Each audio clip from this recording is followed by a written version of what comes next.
قرآن کے کیا حقوق ہیں ہم پہ؟ تو آج اس ٹاپک پہ قرآن کے حقوق میں نے آپ کے سامنے 5 حقوق رکھنے ہیں۔ نبی علیہ السلام نے فرمایا کہ الف ایک حرف ہے، لام ایک حرف ہے اور میم ایک حرف ہے۔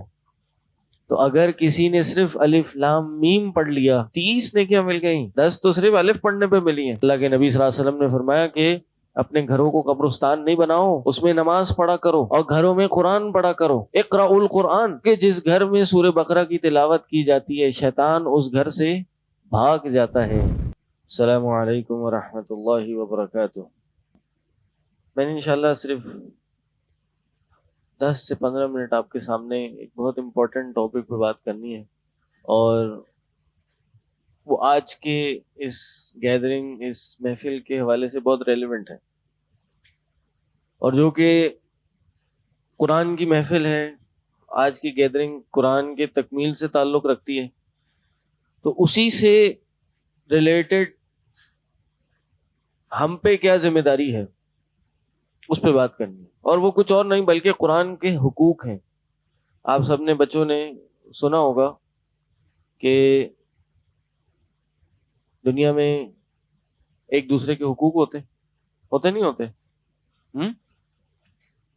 ماں باپ کے حقوق، پڑوسیوں کے حقوق، اسی طرح جانوروں کے حقوق، اور بھائی بہنوں کے حقوق، بچوں کے، اولاد کے بھی حقوق ہوتے نہیں ہوتے؟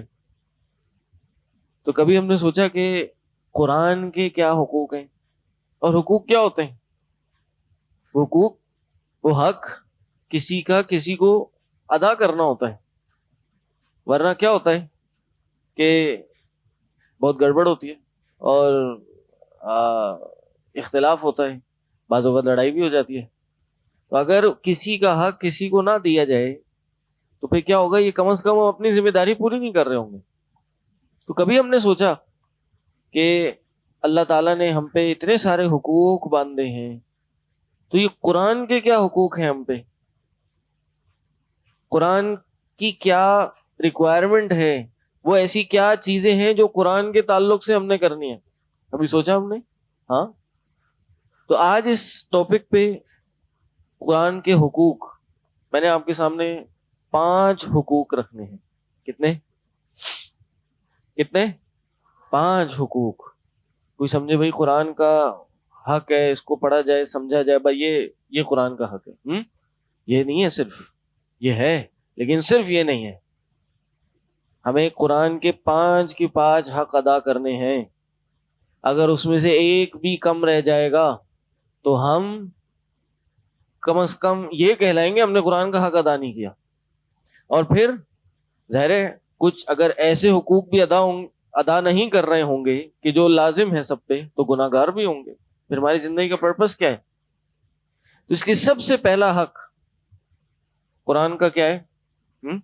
قرآن کو پڑھنا، ایمان لانا تو ہے ہی، ظاہر ہے تبھی قرآن پہ ایمان لا کے ہی انسان مسلمان ہوتا ہے کہ نہیں؟ لیکن قرآن کا جو پہلا حق ہے وہ کیا ہے؟ قرآن کو پڑھنا، قرآن کی تلاوت کرنا۔ سب سے پہلے یہ آتا ہے کہ قرآن کو کم از کم پڑھا ہی جائے، اس کو صحیح تلفظ، صحیح تجوید کے ساتھ سیکھا جائے۔ اللہ کے نبی صلی اللہ علیہ وسلم نے فرمایا، ہم سب کو پتہ ہے کہ مشہور حدیث ہے کہ نبی علیہ السلام نے فرمایا کہ ہر نیکی جو ہے وہ 10 گنا اجر رکھتی ہے، ہر نیکی 10 گنا اجر رکھتی ہے، اور قرآن کا ایک حرف پڑھنا کیا ہے؟ ایک نیکی ہے، اور ہر نیکی کو 10 ٹائمز ہو کے ملٹیپلائی کیا جائے گا۔ تو ایک حرف کون سا ہے؟ نبی علیہ السلام نے کیا فرمایا؟ سنیے یہ حدیث، کہا کہ میں یہ نہیں کہتا کہ قرآن الف لام میم ایک حرف ہے، بلکہ میں یہ کہتا ہوں، نبی علیہ السلام نے فرمایا کہ الف ایک حرف ہے، لام ایک حرف ہے اور میم ایک حرف ہے۔ تو اگر کسی نے صرف الف لام میم پڑھ لیا تو کتنی نیکیاں مل گئیں اس کو؟ 30 نیکیاں مل گئیں۔ 10 تو صرف الف پڑھنے پہ ملی ہیں، الف لام میم پورا پڑھا تو کتنی ملی؟ 30 نیکیاں مل گئیں اس کو۔ اور اگر کسی نے آگے ذالک الکتاب لا ریب فیہ یہ بھی پڑھ لیا تو تقریباً 10-12 حروف ہیں, 100-150 نیکیاں مل گئی. پورا رکوع پڑھ لیا تو کتنی 1000 نیکیاں مل گئی. کتنی دیر میں؟ چند منٹوں میں. چند منٹوں میں اتنی ساری نیکیاں مل گئی انسان کو. اور ماشاءاللہ آپ لوگ تو پورا دن قرآن پڑھتے رہتے ہیں, ہاں, پتہ نہیں کتنی ہزاروں لاکھوں نیکیاں آپ سب کے اکاؤنٹ میں چلی جاتی ہوں گی. تو اس کو کم نہیں سمجھنا چاہیے کہ کیا یار صبح آ جاتے ہیں, کلاس میں بیٹھ جاتے ہیں, پڑھتے ہیں, قرآن پڑھتے ہیں اور تھکتے بھی ہیں, اور قاری صاحب جو ہیں وہ ڈانٹتے بھی ہیں, اور پھر ہم گھر چلے جاتے ہیں. اس کو ایسے نہیں دیکھنا چاہیے. اس کو دیکھنا چاہیے ہم بہت بڑی عبادت کر رہے ہیں کہ ہم سارا دن کتنی ہزاروں لاکھوں نیکیاں ایک دن میں جمع کر لیتے ہیں, اور اس کے بعد ایک ہفتے میں کتنی ہوتی ہوں گی, پھر مہینے میں, پھر سال میں کتنی ہوتی ہوں گی. اور یہ تو صرف صبح سے شام تک ہے.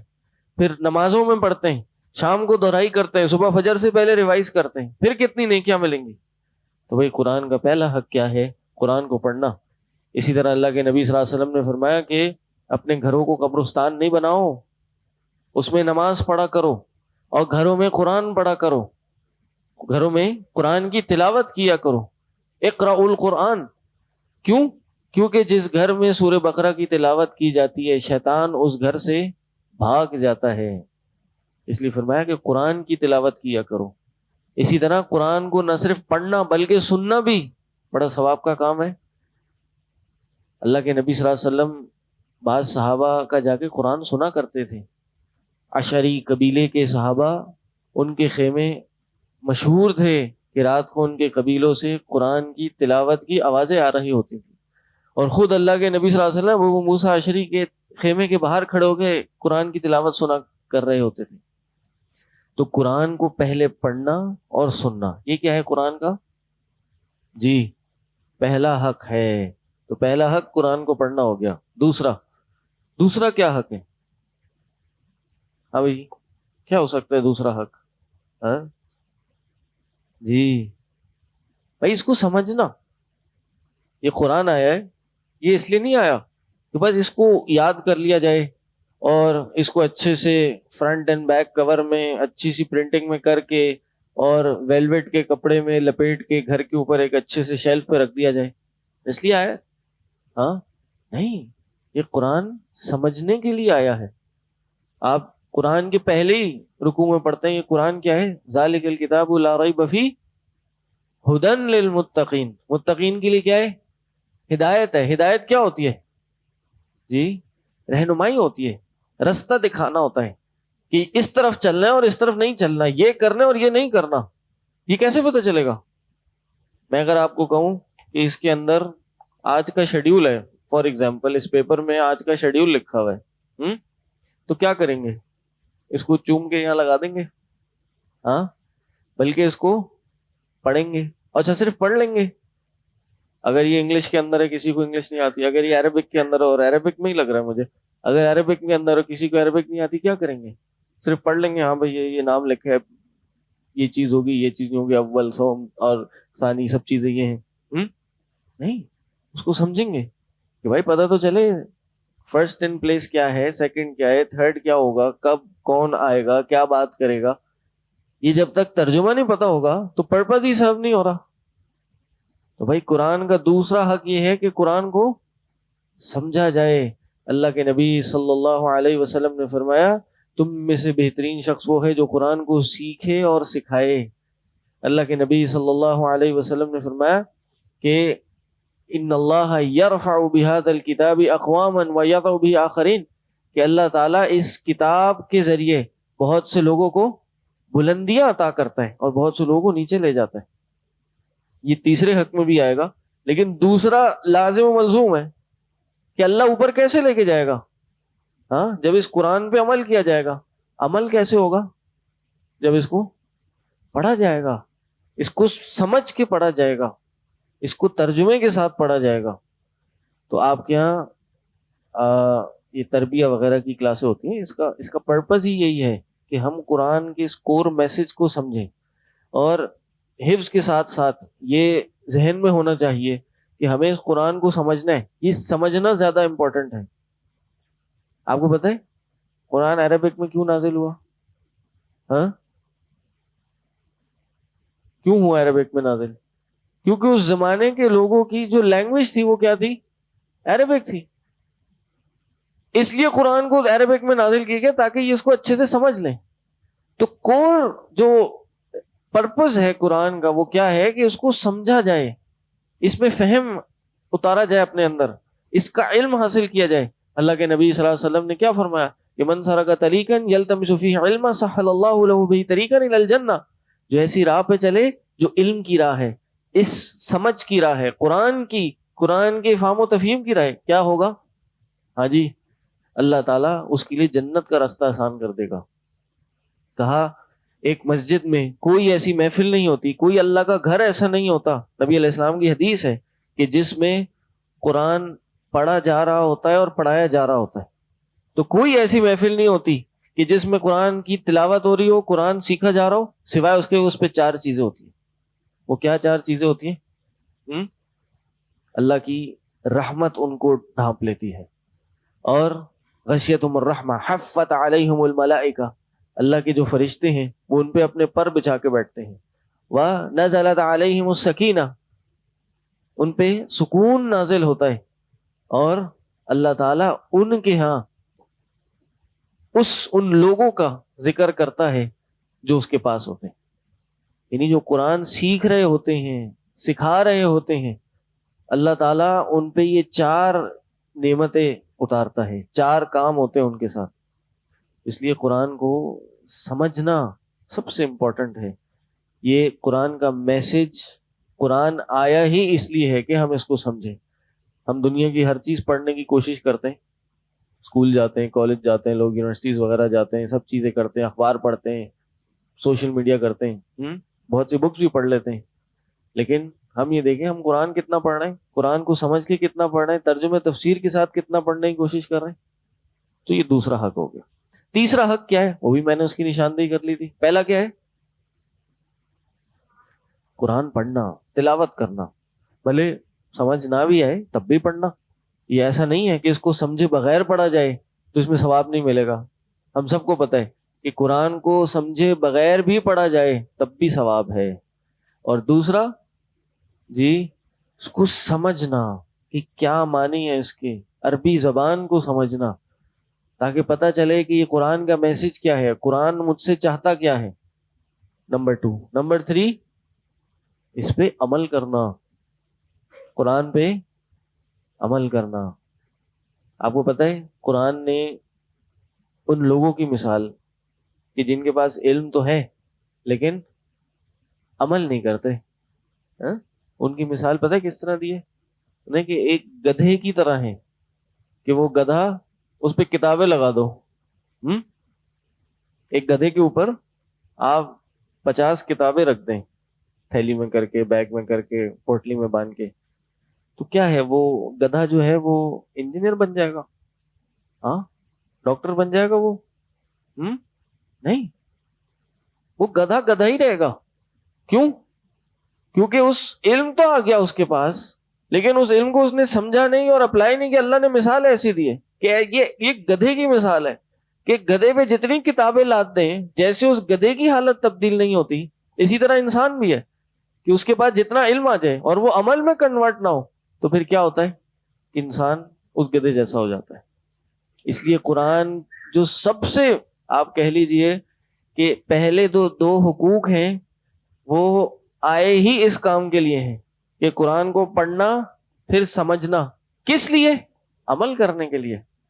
کیونکہ اگر علم آ جائے اور عمل نہ ہو تو پھر وہ علم بھی باقی نہیں رہتا. پتہ ہے آپ کو, امام شافعی رحمہ اللہ اپنے استاد کے پاس گئے. آپ لوگ کو بھی یہ پریشانی ہوتی ہوگی, یار قرآن پڑھ رہے ہیں, قرآن پڑھ کے بھول جاتے ہیں, منزلیں یاد نہیں ہو رہی, سب کی بھی بھول جاتے ہیں, 1 سال ہو گیا, آگے بڑھ رہے ہیں, اس طرح نہیں بڑھ رہے جس طرح بڑھنا چاہیے, سبق رک جاتا ہے بعض اوقات. کیوں؟ اور بلکہ کیا کیا جائے تو ایسے ہو, اور یہ کیوں ہو رہا ہے؟ آپ کو پتہ ہے امام شافعی بہت بڑے امام تھے, وہ اللہ کے نبی وہ اپنے استاد کے پاس گئے اور اپنے استاد سے بھی جا کے کہا کہ کہتے ہیں کہ شکوت الی وقیع, میں نے اپنے استاد وقیع سے شکایت کی. کیا شکایت کی؟ سوء حفظی، کہ میرا حافظہ بہت کمزور ہو گیا، مجھے یاد نہیں رہ رہی چیزیں، میں بھول بہت رہا ہوں. آپ کو پتا ہے انہوں نے کیا مشورہ دیا؟ آج کسی کے پاس جائیں تو وہ کیا کہے گا؟ بھائی کام کرنا، روز صبح اٹھ کے نا 7 بادام کھا لینا، حافظہ مضبوط ہو جائے گا. نیند پوری کرنا تو کیا ہوگا؟ تمہارا حافظہ پورا ہو جائے گا. یہ بھی ضروری ہے. ظاہر ہے کھانا ٹائم پہ نہیں ہوگا، یا بالکل کم ہوگا، یا بہت زیادہ ہوگا، تو پھر کیا ہوگا؟ حافظہ کمزور ہوگا. نیند نہیں ہوگی پوری تب بھی حافظہ کمزور ہوگا. یہ تو کہہ لیں کہ یہ بھی ضروری ہیں چیزیں. لیکن امام شافعی کے استاد نے کیا مشورہ دیا؟ انہوں نے کہا کہ فَأَرْشَدَنِي إِلَىٰ تَرْكِ الْمَعَاصِي، انہوں نے کہا کہ مجھے رہنمائی کی کہ میں گناہوں کو چھوڑ دوں. کیوں گناہوں کو کیوں چھوڑ دوں؟ مسئلہ تو حافظے کا ہے کہ میں پڑھوں اور یاد کروں، اس کا گناہوں سے کیا تعلق ہے؟ انہوں نے کہا فَإِنَّ عِلْمَ اللَّهِ نُورٌ، کہا کہ اللہ کا جو علم ہے یہ نور ہے. نور کیا مطلب؟ یہ دل کا نور ہے، دل کی روشنی ہے. یہ انسان قرآن سیکھتا ہے، قرآن پڑھتا ہے، قرآن سمجھتا ہے، حدیث سیکھتا ہے، انسان کے دل کو روشن کر دیتی ہے. اور گناہ کیا کرتا ہے؟ گناہ انسان کے دل کو کالا کرتا ہے. نبی علیہ السلام کی حدیث ہے کہ جب بھی انسان کوئی گناہ کرتا ہے تو اس کے دل پہ کالا سیاہ نقطہ لگا دیا جاتا ہے، توبہ کر لے تو صاف ہو جاتا ہے. تو کہا کہ ان علم اللہ نور، اللہ کا جو علم ہے یہ نور ہے. فإن نور اللہ لا يعطى لعاصٍ، کہ اللہ کا جو یہ نور ہے یہ گناہ گار کو نہیں ملتا. وہ پڑھتا رہے گا، گناہ کرتا رہے گا، قرآن پہ عمل نہیں کرے گا، اور رزلٹ کیا ہوگا؟ وہ جو پڑھ رہا ہوگا وہ بھولتا جا رہا ہوگا. تو اس لیے آپ سب کو مجھ سمیت یہ نصیحت ہے کہ ہم گناہوں سے اپنے آپ کو بچائیں، گناہوں سے اپنے آپ کو روکیں. یہ نہ صرف ہمارا حافظہ کمزور کرتی ہے بلکہ اس کے ساتھ ساتھ ہمارے جسم کو بھی کمزور کرتی ہے. لوگوں کے دلوں میں نفرت بھی ڈالتی ہے ہمارے لیے، اور ہمارے جو چہرے کی ایک تازگی ہے اس کو بھی ختم کرتی ہے. تو دوسرا کیا ہے؟ تیسرا کیا ہو گیا؟ عمل کرنا. اگر عمل نہیں ہوگا تو یہ علم جو ہے یہ بھی بھول جائے گا. 3 چیزیں ہو گئی. پہلی چیز کون سی تھی؟ قرآن کو پڑھنا. دوسرا، پڑھنے سے مراد تلاوت کرنا، تلاوت. دوسرا، سمجھنا، سمجھ کے پڑھنا. اور تیسرا، عمل کرنا. اور چوتھا کیا ہوگا؟ وہ جو آپ لوگ کر رہے ہیں، حفظ کرنا. کہ قرآن کا ایک حق یہ ہے کہ اس کو حفظ بھی کیا جائے، ورنہ کیا ہوگا؟ کہ قرآن بھولتا جائے گا، لوگوں سے بھول جائے گا قرآن. آج بہرحال پرنٹنگ کے بعد اور ٹیکنالوجی کے بعد بہرحال یہ بہت مشکل ہے، لیکن پھر بھی قرآن کا ایک حق ہے حفظ کرنا. اللہ کے نبی صلی اللہ علیہ وسلم نے فرمایا قیامت کے دن صاحب قرآن کو بلایا جائے گا، یقال لصاحب القرآن، اور اس سے کہا جائے گا کہ اقرا، کہ تم پڑھو، ورتل کما کنت ترتل فی الدنیا، دنیا میں جیسے ٹھہر ٹھہر کے خوبصورتی سے پڑھا کرتے تھے آج بھی ویسے پڑھنا شروع ہو جاؤ. اور یہ دیکھو یہ سیڑھی یہ جنت کی طرف جا رہی ہے، اور جنت کے بھی درجات ہیں. کہا کہ قرآن پڑھتے جاؤ، جتنا قرآن یاد ہوگا اتنا اونچا جاتے جاؤ گے. بس وہ جو تمہاری آخری آیت ہوگی جو تمہیں یاد ہوگی وہ جنت کے درجات میں تمہاری آخری سیڑھی ہوگی. یعنی جتنا انسان کو قرآن یاد ہوگا وہ جنت میں اتنا اوپر جاتا جائے گا. یہ قرآن کو حفظ کرنا، تاکہ قرآن انسان کو حفظ ہو، سینے کے اندر قرآن ہو، بار بار انسان اس کو پڑھ رہا ہو، عمل میں لا رہا ہو. یہ قرآن کا چوتھا حق ہے. اور آخری اور 5واں حق کون سا ہے قرآن کا؟ ہے کسی کے ذہن میں؟ جی، پہلا ہو گیا تلاوت کرنا، دوسرا ہو گیا سمجھ کے پڑھنا، تیسرا ہو گیا عمل کرنا، چوتھا ہو گیا حفظ کرنا. 5واں کیا ہے؟ 5واں ہے اس کو آگے پہنچانا، اس کی دعوت و تبلیغ کرنا. یہ نہیں کہ صرف مجھے قرآن مل گیا، میں نے سمجھ لیا، میں نے عمل کر لیا، میں نے حفظ کر لیا، بس میرا کام ہو گیا. نہیں، ابھی کام نہیں ہوا. ابھی ایک 5واں بہت امپورٹنٹ کام ہے، اور وہ کیا ہے؟ کہ اس کو دوسرے تک پہنچانا. نبی علیہ السلام نے کیا فرمایا تھا؟ خیرکم من تعلم القرآن وعلمہ. تم میں سے بہترین شخص کون ہے؟ جو صرف قرآن کو سیکھے اور گھر بیٹھ جائے؟ نہیں، تعلم، پہلے سیکھے، وعلمہ، پھر اس کو سکھائے بھی. نبی علیہ السلام نے فرمایا کہ تم بہترین امت ہو، کنتم خیر امت اخرجت للناس تأمرون بالمعروف وتنہون عن المنکر، کہ تم بہترین امت ہو، تم بیسٹ آف مین کائنڈ ہو. کیوں بھائی؟ تأمرون بالمعروف، تم اچھائی کی طرف دعوت دیتے ہو، وتنہون عن المنکر، اور برائی سے تم لوگ روکتے ہو. کس طرح سے؟ مطلب آج مسئلہ یہ ہے کہ آج بعض اوقات ہم تو دین سیکھ لیتے ہیں، دین سمجھ لیتے ہیں، قرآن سمجھ لیتے ہیں، لیکن کوئی ہمارا بھائی ہے، ہمارا دوست ہے، ہمارے پڑوسی ہیں، ہمارے گھر والے ہیں، ان کو نہیں پتا ہوتا، تو ان کو بتانا بھی میرا حق ہے، دوسروں تک اس نعمت کو پہنچانا بھی میرا حق ہے. یہ اس لیے قرآن کا یہ 5واں حق ہے. یہ پانچوں کے پانچوں ادا ہوں گے تو کیا ہوگا؟ ہم قرآن کے حق ادا کر رہے ہوں گے. تب اللہ سے ہمیں کہہ لیجئے کہ اللہ کا جو حکم ہے اس پہ عمل ہو رہا ہوگا، ورنہ ہم گناہ گار ہو سکتے ہیں کہ ہم نے اگر قرآن کے ایک حق میں بھی کمی کر لی. یہ تو بہت لوگ کر لیتے ہیں، پڑھ بھی لیتے ہیں، بعض لوگ سمجھ بھی لیتے ہیں، کچھ نہ کچھ عمل بھی کر لیتے ہیں، حفظ بھی کر لیتے ہیں، لیکن اس کو آگے پہنچانا یہ کام نہیں کر پاتے.